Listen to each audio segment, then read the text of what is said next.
സകലതും ഇപ്പൊ തമ്മിൽ തല ധരിച്ച വീടില്ല എന്റെ ഭഗവതി. സ്മാർട്ട് സിറ്റിയുടെ പണി തുടങ്ങിയിട്ട് ആദ്യത്തെ കോൺട്രാക്ടർ ഡിലേ വരുത്തിയപ്പോൾ അത് മാറ്റിയിട്ട് പുതിയൊരു കോൺട്രാക്ട് കൊടുക്കുകയാണ് ഉണ്ടായത്. അതിനെ തുടർന്ന് ദ്രുതഗതിയിൽ തന്നെയാണ് പണി നടന്നുകൊണ്ടിരിക്കുന്നത്. രാവും പകലും പണി നടക്കുന്നുണ്ട്. PW മിനിസ്റ്റർ മിക്കവാറും എല്ലാ ദിവസവും വൈകുന്നേരം വന്ന് ഇൻസ്പെക്ട് ചെയ്യുകയും ചെയ്യുന്നുണ്ട്. ഈ മഴക്കാലം തീരുന്നതിന് മുമ്പ് ശരിയാക്കി തരുമോന്ന്? എങ്ങനെ മഴക്കാലം തീരുന്നതിന് മുമ്പ് ഇതിന്റെ പണ്ടാരം അടങ്ങുമോ? യഥാർത്ഥത്തിൽ മാർച്ച് മാസത്തിൽ ഇത് തീർക്കുമെന്ന് പറഞ്ഞതായിട്ടാണ് ഞങ്ങളൊക്കെ മനസ്സിലാക്കിയിരിക്കുന്നത്. അമ്മ കൊടുത്ത വാക്കെന്തുവാ? അല്ലാതെ അബദ്ധത്തിൽ പറഞ്ഞു പോയതല്ലേ എന്റെ വാസുണ്ണി. അങ്ങനെ ഒരു പ്രഖ്യാപനം ഉണ്ടായിരുന്നല്ലോ, മാർച്ച് മാസത്തിനുള്ളിൽ തീർക്കും. എന്നിട്ട് എന്തായി? എന്തൊക്കെ ബഹളമായിരുന്നു. ഇപ്പൊ ഈ വെള്ളക്കെട്ടിന്റെ കാര്യം പറഞ്ഞ പോലെ തന്നെയാണ്.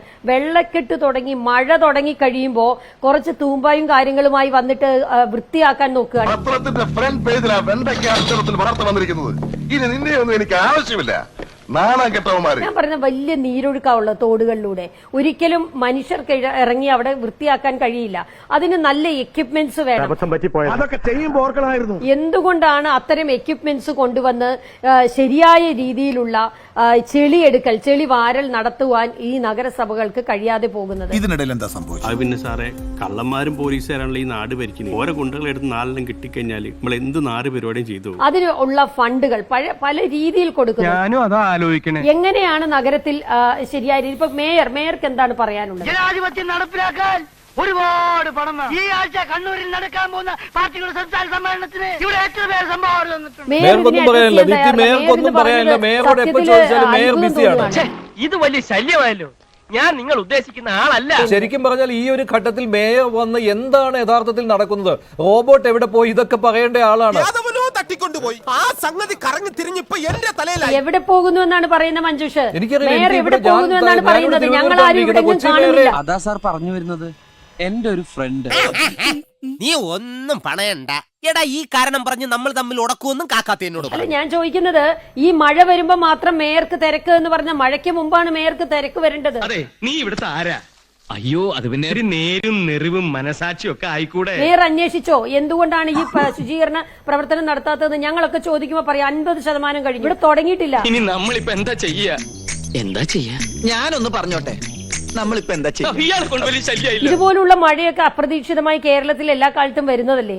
അപ്പൊ അതുപോലെ ഒരു മഴ വരുമ്പോൾ എന്തുകൊണ്ടാണ് ഈ മഴക്കാല പൂർവ്വ പ്രവർത്തനം ശരിയായി ചെയ്യാത്തത്? ഇപ്പൊ കൊച്ചി നഗരസഭയുടെ മേയർ, താങ്കൾ പറഞ്ഞു അദ്ദേഹം ടെലിഫോൺ ലൈനിൽ വരും എന്ന് പറഞ്ഞു. എനിക്ക് ഉറപ്പാണ് അദ്ദേഹം വരാൻ സാധ്യത വളരെ കുറവാണ്. കാര്യം അദ്ദേഹത്തിന് വളരെ വ്യക്തമായിട്ട് അറിയാം ഇവിടെ ഒരു പ്രവർത്തനവും പ്രോപ്പറായിട്ട് നടന്നിട്ടില്ല എന്ന്. മഴ വരുമ്പോ ഞാൻ തിരക്കിലാണ്, ഞാൻ മഴയത്ത് ഇറങ്ങി നിൽക്കുകയാണ് എന്ന് പറഞ്ഞിട്ടൊന്നും അതിന് കാര്യമില്ല. നിന്നെ കൊണ്ട് സാധിക്കില്ല. അത് തന്നെ കാര്യം. മഴയ്ക്ക് മുമ്പായിട്ട് ചെയ്യേണ്ട പ്രവർത്തനങ്ങൾ ഒന്നും തന്നെ ഇവിടെ ചെയ്യുന്നില്ല എന്നുള്ളതാണ് യാഥാർത്ഥ്യം. നാട്ടുകാരുടെ ഭാഗ്യദോഷം, അല്ലാതെ എന്ത് പറയാനാ? എന്തുകൊണ്ടാണ് നഗരസഭകൾക്ക് കൃത്യമായി ചെയ്യാത്ത നഗരസഭകൾക്ക് നിർദ്ദേശം കൊടുത്ത് ചെയ്യിപ്പിക്കാൻ എന്തുകൊണ്ട് കഴിയുന്നില്ല? ഇതാണ് നമ്മുടെ നാടിന്റെ ശാപം. ഗാന്ധിജി വിഭാവനം ചെയ്ത ഇന്ത്യ ഇനിയും എത്രയോ ദൂരെ. മേയർ എന്ന് പറയുന്നത് പൂർണ്ണ പരാജയമായിരിക്കുന്നു. കൊച്ചിയിൽ മാത്രമല്ല, തിരുവനന്തപുരത്ത് പരാജയമല്ലേ? തിരുവനന്തപുരത്ത് ഒരു മേയർ ഉള്ളത് KSRTC ബസ് തടയാനാ പോകുന്നത്. ഇപ്പോഴും SFIക്കാരിയാണെന്നാണ് വിചാരം. ഇത്രയും വലിയ ഗതികെട്ടവൻ ഈ ലോകത്ത് വേറെ ആരെങ്കിലും ഉണ്ടാവും എന്റെ കർത്താവ്? അവർക്ക് ഇപ്പോഴും താൻ ഒരു മേയർ ആണെന്നോ താൻ ഒരു ഉത്തരവാദിത്തപ്പെട്ട ഒരു പൊസിഷനിലാണ് ഇരിക്കുന്നതെന്നോ ഉള്ള തോന്നല ആ കുട്ടിക്ക് വന്നിട്ടില്ല.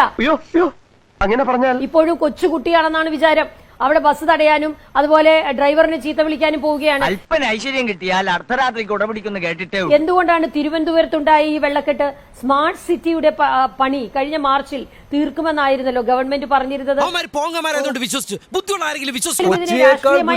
തിരുവനന്തപുരത്തെ തലസ്ഥാനത്തെ സ്ഥിതി ഞാൻ നേരിട്ട് കാണുന്നതാണ്. ഓരോ ദിവസവും 8 റോഡുകളാണ് പൊളിച്ചിട്ടിരിക്കുന്നത്. ഇത്ര മനോഹരമായ ആചാരം ഇപ്പോൾ മന്ത്രി വി ശിവൻകുട്ടി അങ്ങ് പറഞ്ഞിരിക്കുകയാണ്, അത് ഒറ്റയടിക്ക് അങ്ങ് പറഞ്ഞിരിക്കുകയാണ്, ജൂൺ 15 എല്ലാ റോഡുകളും തുറക്കുമെന്ന്.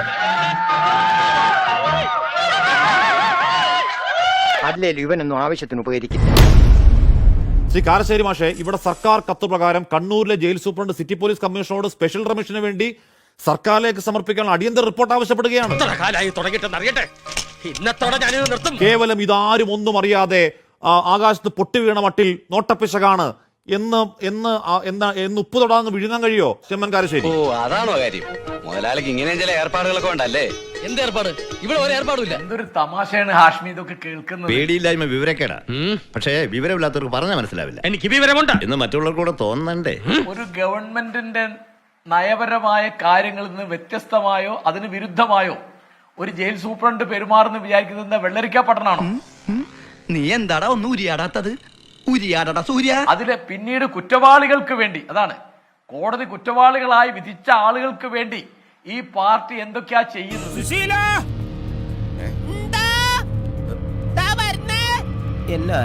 ഇതൊന്നും കാണുന്ന ആർക്കും തിരിയില്ല എന്ന് വിചാരിക്കുന്ന വലിയ കഷ്ടമല്ലേ? ഇത് വിധിയാണ് വിധി.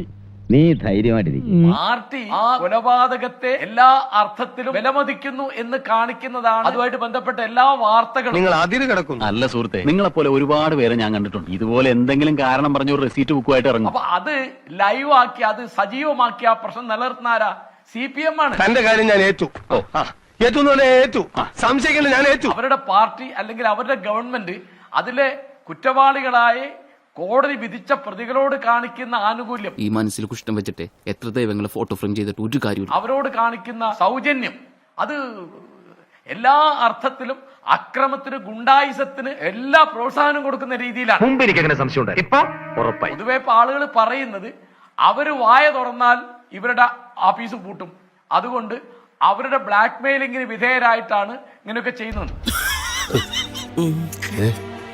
പിണറായി വിജയൻ, നമ്മുടെ ബഹുമാനപ്പെട്ട മുഖ്യമന്ത്രി, സ്വന്തം പാർട്ടിയിൽ ഒറ്റപ്പെട്ടുകൊണ്ടിരിക്കുകയാണ്. രാഘവൻ പറഞ്ഞത് വാസ്തവം. ആര് ആരെ കൊല്ലുന്നതിനും CPM എതിരാണ് എന്ന് അൻവർ ഷാക്ക് പറയാനുള്ള സ്വാതന്ത്ര്യമുണ്ട്. ആളുകൾ അത് കേട്ട് ചിരിക്കും എന്ന് ദയവായിട്ട് അദ്ദേഹം മനസ്സിലാക്കണം.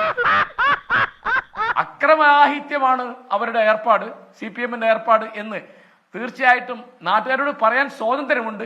നാട്ടുകാരത് ചിരിച്ചു തള്ളുന്നു മാത്രമേ ഉള്ളൂ. പിന്നെ എനിക്കിതിൽ ഏറ്റവും കഷ്ടമായി തോന്നിയത് സ്പീക്കർ എന്ന് പറയുന്നത് നമ്മുടെ ജനാധിപത്യത്തിൽ ഒരു നിലയ്ക്ക് ഏറ്റവും ഉന്നതമായ സ്ഥാനമാണ്. നീതിപീഠമാണ് അദ്ദേഹം, നീതിയുടെ പ്രതീകമാണ് അദ്ദേഹം, നിഷ്പക്ഷത പ്രതീകമാണ് അദ്ദേഹം. അപ്പൊ ഗവൺമെന്റ് ഇങ്ങനെ നടപടിക്രമങ്ങൾ സ്വീകരിച്ചിട്ടില്ല എന്ന് സ്പീക്കർ ഏത് കണക്കിലാ പറയാ?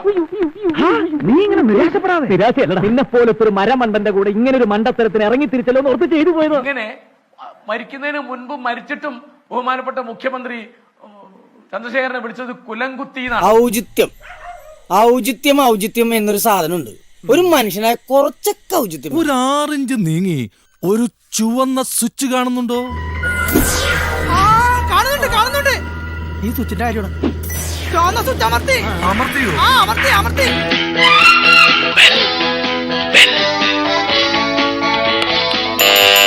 Thank you. ഈ ഉപകാരം മറന്നാലും ഞാൻ മരിക്കില്ല. ഇതൊക്കെ എന്ത് ഉപകാരം. അപ്പോ നാളെ നേരത്തെ തന്നെ ഇങ്ങോട്ട് എത്തണം കേട്ടോ. ശരി.